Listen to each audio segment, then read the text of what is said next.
Llevamos arrastrando un problema a tiempo ya. Al principio estaba contenido, relegado a un pequeño sector donde habitaba y se mantenía, pero como una epidemia ha escapado e infectado todos los medios con los que ha entrado en contacto. Da igual hacia donde mires, películas, libros, videojuegos, series. Si has visto cualquier producto moderno, parece que todos usan el mismo patrón, o comparten el mismo equipo de guionistas, porque es siempre el mismo molde para los personajes. Estoy hablando de que todos los personajes femeninos que las grandes empresas crean para sus obras, ya sea para nuevas IP o para remakes de las ya existentes, parecen el mismo personaje pero con un nombre y aspecto diferente. Como una especie de cambiaformas que muda la piel después de matar cada franquicia en la que aparece. Hemos estado aguantando esto tanto tiempo que ya son mayoría los que vocalizan su desprecio hacia este tipo de prácticas. Y puede que no todos sean genuinos, pero eso no quita que exista un rechazo a este tipo de escritura y que valga la pena hablar de ello. La pregunta es, ¿cómo hemos llegado a esta situación? ¿Cómo es que empresas multimillonarias siguen cometiendo el mismo error una y otra vez a pesar de nuestros esfuerzos por vocalizarlo? Si quieres entender esta situación y más, entonces esta hada te lo va a resolver.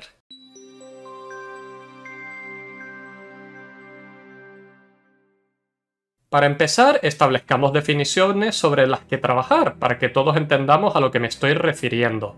Los personajes femeninos a los que me voy a referir en este vídeo comparten similitudes con una Mary Sue, es decir, un estereotipo de mujer perfecta, fuerte e independiente, que no tiene ningún defecto, siempre está en lo correcto y es más competente en todo lo que hace que el resto de personas del mundo.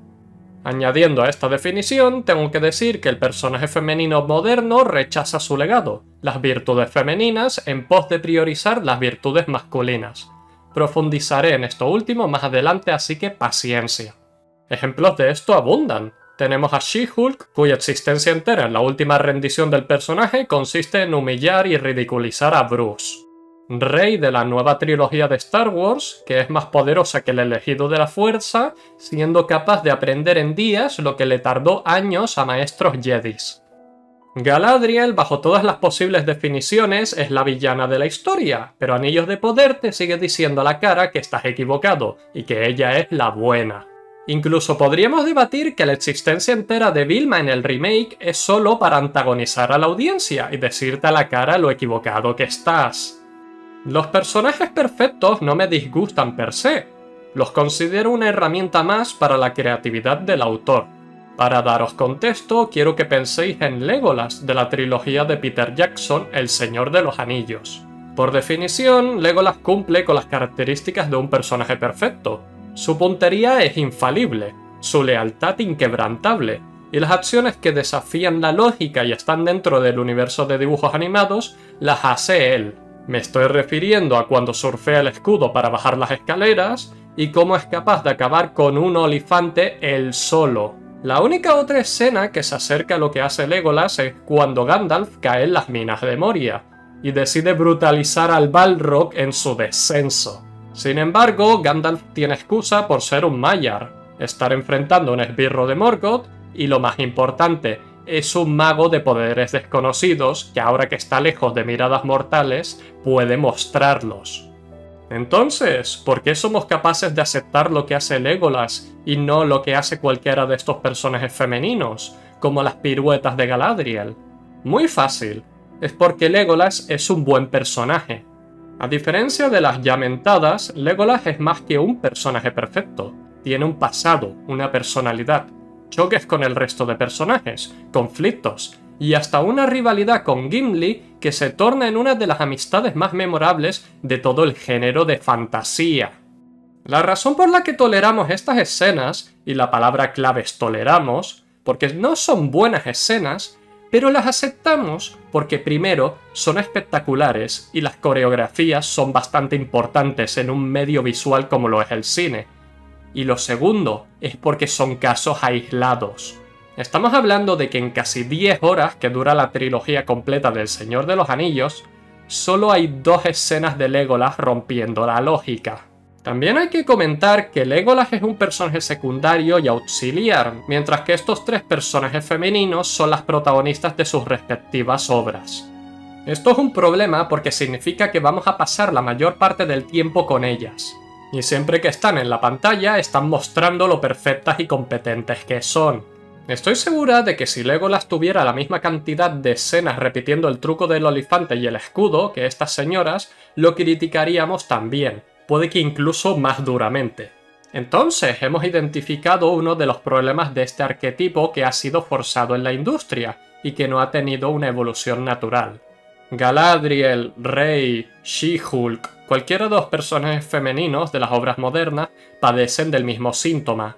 No tienen ningún rasgo de personalidad más allá de su estereotipo de mujer fuerte e independiente, y esto es desastroso. Es desastroso no solo porque es una glorificación de una mala práctica, sino que tiene repercusiones muy reales para el medio. No solo es el hecho de que están tan mal escritas que parecen caricaturas en lugar de personas viviendo en sus respectivos mundos, sino es que además la narrativa está constantemente golpeándote con un palo, diciendo que todo lo que hacen estos personajes es lo correcto, a pesar de que con tus propios ojos puedes ver lo arrogantes y horribles que son. Es igual que la epidemia de Kiritos que tenemos en el anime. Todos los protagonistas de isekais mediocres son exactamente el mismo adolescente de pelo negro, que no puede errar ni tiene defectos, y los criticamos igual de duramente que a los personajes femeninos que tenemos en Occidente. Así que esto no es un doble estándar, genuinamente no nos gusta la mediocridad. Si estos fueran casos aislados, podríamos descartarlos y centrarnos en las obras y sagas que tanto nos han cautivado y fascinado durante los años. Pero no son casos aislados. Efectos prácticos son intentos de reemplazar a las franquicias ya existentes con protagonistas arrogantes, moralmente incompetentes y que no le gustan a nadie.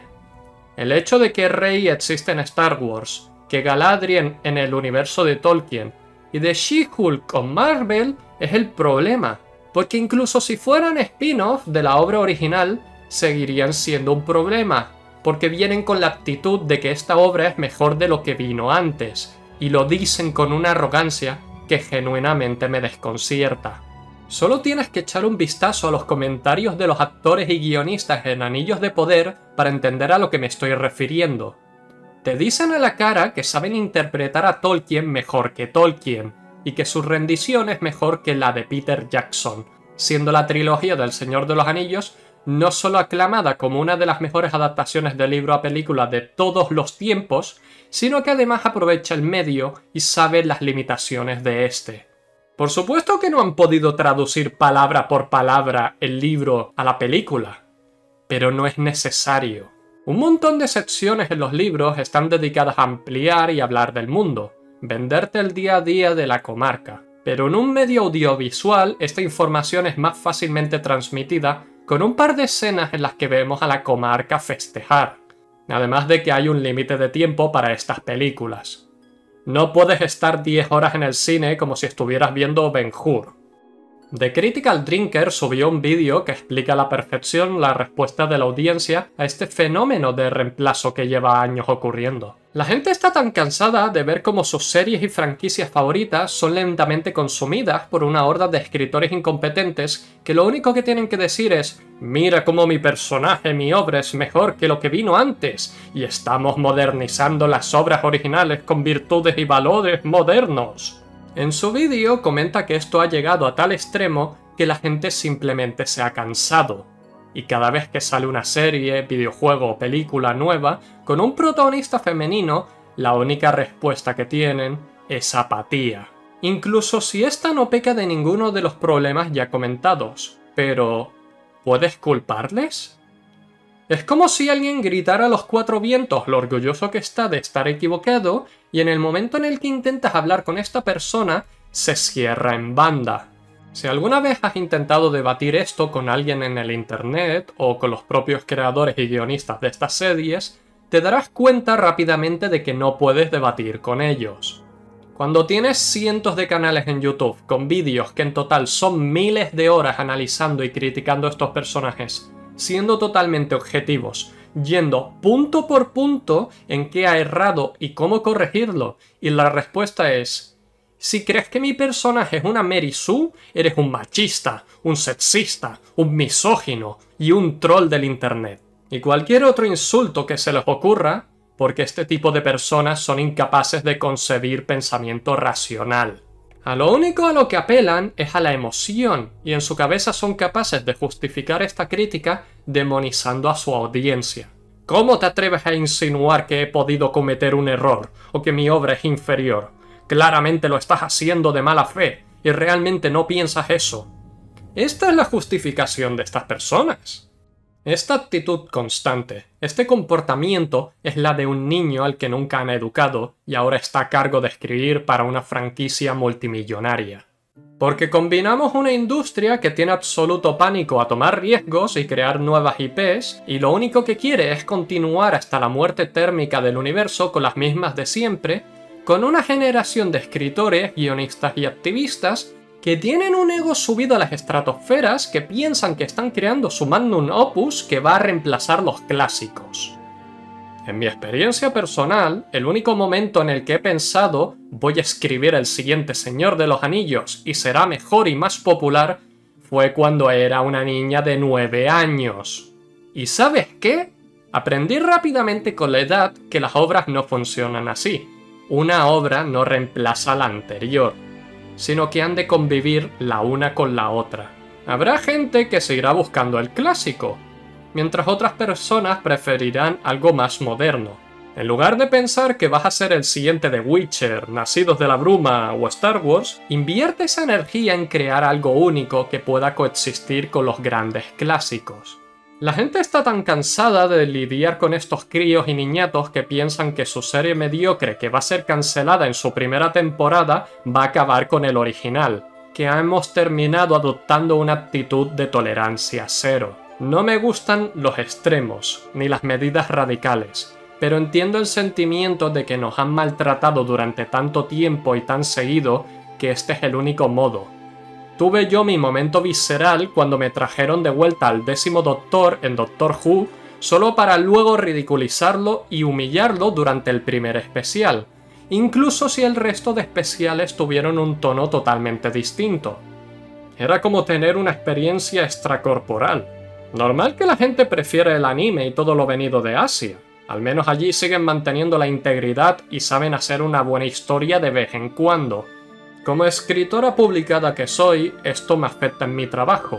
El ver esta plaga de incompetencia siendo glorificada y recompensada, porque a la gente que hace estas series, estas sagas y estas películas, le siguen dando nuevas IPs en las que trabajar. De verdad que no lo entiendo. Y lo peor de todo es que se ha extendido a todos los medios. Ahora ni en nuestros hobbies podemos escapar de la involución del personaje femenino. Porque hasta en videojuegos estamos teniendo problemas. La guerra civil que está teniendo lugar ahora mismo en la industria de los videojuegos es una bestia en sí misma, pero haré mi mejor esfuerzo para intentar explicarla, porque comparten similitudes con lo que está sucediendo en otros medios.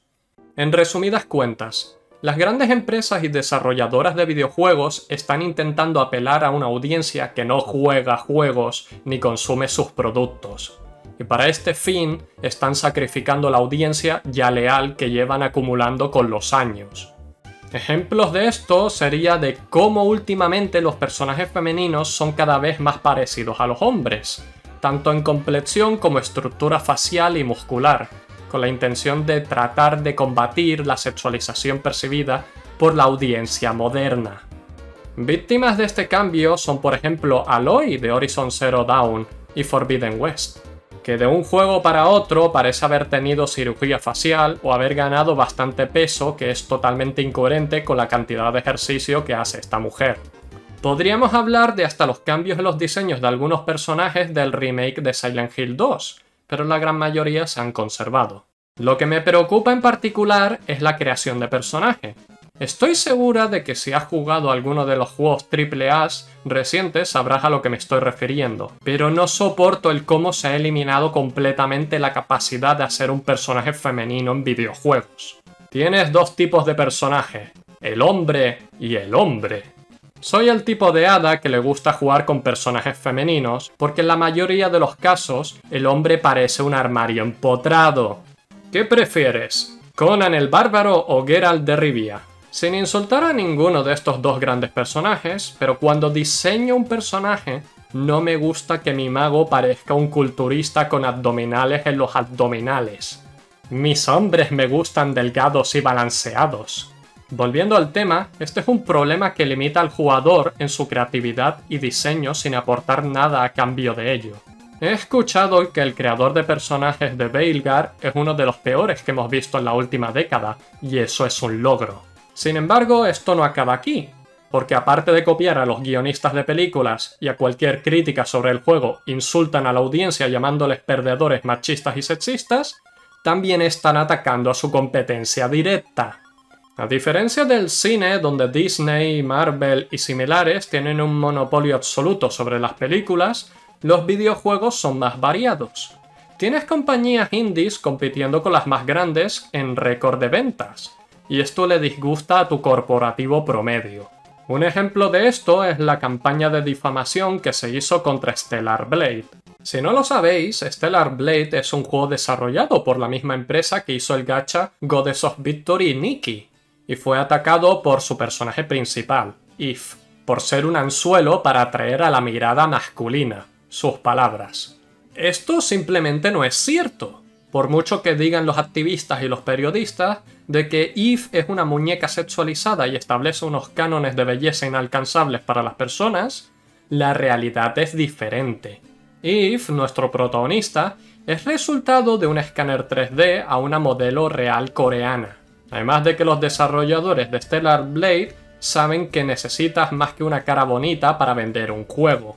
De la misma manera que 2B de Nier Automata, Eve es una mujer atractiva, pero que tiene personalidad, defectos y virtudes. Pero los desarrolladores saben que todo esto es secundario en un videojuego y que lo principal es un buen gameplay. No soy fan de los juegos de acción, pero todo lo que he escuchado apunta a que Stellar Blade es un excelente juego de acción y eso es lo que importa. En cambio, estos juegos que primero intentan promover este cambio y visión en la industria tienden a relegar el gameplay como secundario. Dragon Age Veilguard padece de ser el cuarto juego en una franquicia ya establecida, y cuando en comparación haces que prefiera jugar a Inquisition, que tiene el peor gameplay de toda la saga, tenemos un problema. Marvel Rivals es un buen ejemplo de cómo su triunfo está dándole una paliza a su competencia, Overwatch, porque tiene un gameplay más entretenido y no porque tanto sus hombres como mujeres están sexualizados. Por muchos memes que se hagan, la gente no va a jugar un juego aburrido simplemente porque tiene waifus y juzbandos. La industria no funciona así. Todo esto pinta una estampa bastante funesta para el medio actual, pero todo lo que he dicho hasta ahora solo resuelve el ¿qué está pasando? Y ahora necesito explicaros el por qué. ¿Por qué las empresas están tan obsesionadas con perseguir fantasmas? ¿Y por qué gastan millones de euros en proyectos que están destinados al fracaso, como Concord? Inevitablemente me toca hablar de política. Seré sincera, soy un hada que detesta la política e intento mantener mi canal, mi Discord y mis ideas lo más neutrales posibles. Pero para hablar de este tema con la mayor exactitud posible y de verdad explicaros qué está pasando, tengo que hacerlo, así que vamos a hacer un esfuerzo. La ficción, como medio creativo para contar una historia, tiene múltiples usos, en función del propósito que le intenta otorgar el autor. A veces sirve como medio de escapismo de la realidad, para contar una historia de fantasía, para criticar un fenómeno o suceso, y a veces como reflejo de la realidad misma. El problema que estamos teniendo ahora mismo es que se ha universalizado el hecho de que los escritores intenten reflejar la realidad en los medios, incluso si estos no aportan nada a la historia que quieren contar. Lo vemos, por ejemplo, con la intrusión de los pronombres en medios donde no hacen falta, como en Transformers o Dragon Age, que es literalmente un mundo de fantasía medieval donde la gente cambia de forma y género a voluntad con magia. Y también lo vemos con las ideas del feminismo moderno impuesto en los medios que han marcado como objetivo. El feminismo moderno es una burda parodia del feminismo. En su origen, el movimiento luchaba por la igualdad de las mujeres frente al Estado. Igualdad de derechos, igualdad de oportunidades. Pero este movimiento ha degenerado hasta lo que tenemos hoy en día. En lugar de seguir luchando por la igualdad de las mujeres y empezar a emprender movimientos libertadores en los países donde todavía se oprimen a las mujeres, siento que el movimiento se ha vuelto cómodo, que ahora que ha ganado la guerra en casa, pretende buscar nuevos enemigos en pequeñas escaramuzas. En este caso, ya no solo basta con que la mujer sea igual que al hombre. La mujer ha de ser superior al hombre, ha de ser fuerte e independiente, y lo más importante, no necesitar al hombre para nada. Si crees que estoy exagerando, que es hipérbole, solo necesitas escuchar a cualquiera de estas feministas modernas por más de 5 minutos para llegar a la misma conclusión. No solo es el hecho de que el feminismo ha determinado antagonizar a la mitad de la humanidad, sino que además ha empezado a fomentar ideologías bastante destructivas para las propias mujeres. Solo hay que ver la opinión que tiene el feminismo moderno con las virtudes femeninas. Creo que no hay nada más misógino que escuchar cómo alguien dice que las virtudes femeninas no valen la pena y las únicas que importan son las masculinas, porque así suenan.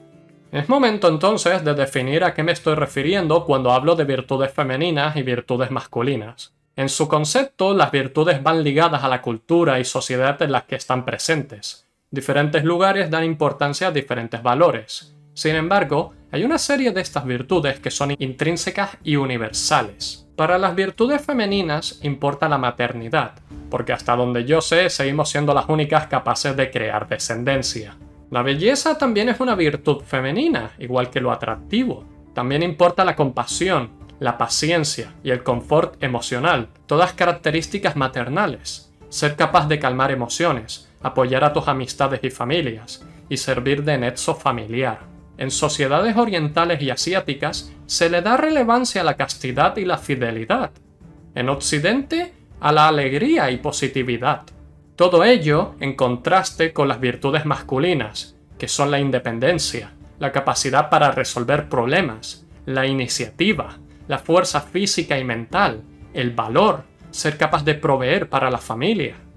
Esto a simple vista parece fomentar los valores tradicionales y los roles de género, pero yo no lo veo así.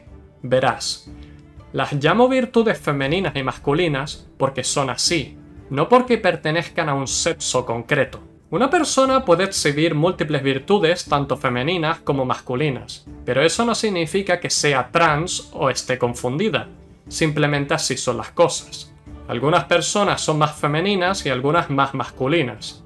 Los femboys y los tomboys les gustarían tener algunas palabritas contigo. Mi punto es que hasta yo considero que tengo un buen balance entre estos dos tipos de virtudes, pero el feminismo ve las virtudes femeninas como un signo de opresión, de mantener el status quo y han de ser desmanteladas y destruidas hasta su núcleo. Una mujer no debe de ser atractiva, eso implicaría que seas objeto de conquista y codicia de los hombres, un trofeo a ser reclamado. Una mujer no puede depender de nadie más, ha de valerse por sí misma, y ni mucho menos depender de un hombre. Una mujer ha de tener iniciativa, resolver todo y demostrar que es más competente que nadie. Es de esta manera que terminamos con personajes y protagonistas que parecen clones de sí mismos, que no tienen personalidad, valores o rasgos distintivos, más allá de que son mujeres. Lo siento, pero tienes que esforzarte más para hacerme conectar con un personaje. Os presento a Albi de Maze Runner. Bajo el criterio de estas personas, debería de ser capaz de identificarme y conectar con él porque tiene mi nombre, pero no es el caso, porque no lo conozco y solo nos parecemos en el nombre y nada más. De verdad parece que algunos de estos autores, su única investigación y trasfondo para escribir es haberse visto un maratón de las películas de Conan y decir, así quiero mis mujeres. ¿Sabéis la mejor parte?